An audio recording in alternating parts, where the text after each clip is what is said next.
চলো একটু হালকা পাতলা করে সেজে গুজে এই ব্ল্যাক কালারের ফেসটাকে একটু রোদে কালো করে আনি। তো যেমনটা হয়েছিল, আজকে যাচ্ছি একটু যাদবপুরে। আমি রেডি হয়ে গেছি, ড্রেসটা পরে চুলটা বেঁধে নিয়েছি। চলো এবার মেকআপ করা যাক, দেখি আমার এই বাঁদর মুখে কেমন মেকআপ মানায়। আর আজকে ওড়নাটাকে একটু বিচ্ছিরি স্টাইল মেরে এক সাইডে করে নিয়েছি। আর দেখো আজকে আমি এই কানেরটা পরছি।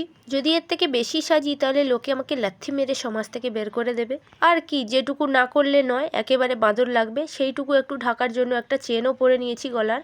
আর মাথাটাকেও একটু ঠিকঠাক করে নিয়েছি, সিঁদুরও পরে নিয়েছি। আর এই যে দেখছো কালা বাঁদরের মতো মুখটা, আইব্রুও করা হয়নি।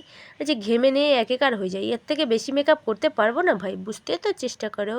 আরে তোমরা না বুঝলে আর কে আমাকে বুঝবে ভাই। আর দেখো এই একটা জুতো পরে নিয়েছি, জুতোটা কেমন হবে জানি না। আর এই জুতোটা ছিল চামড়ার জুতো, জলে কাদায় তো পরে বেরোতে পারবো না, তাই এখন পরে বেরোচ্ছি যেন কাদায় আমাকে হুমড়ি খেতে না হয় আর জুতো খুলে না বাড়ি আসতে হয়। আর আমি বাড়ি থেকে কিছুটা বেরিয়ে হাঁটতে হাঁটতে চলে এসেছিলাম জ্যোতিরিন্দ্র নন্দী মানে মেট্রো স্টেশনকারী সিংহবাড়িতে।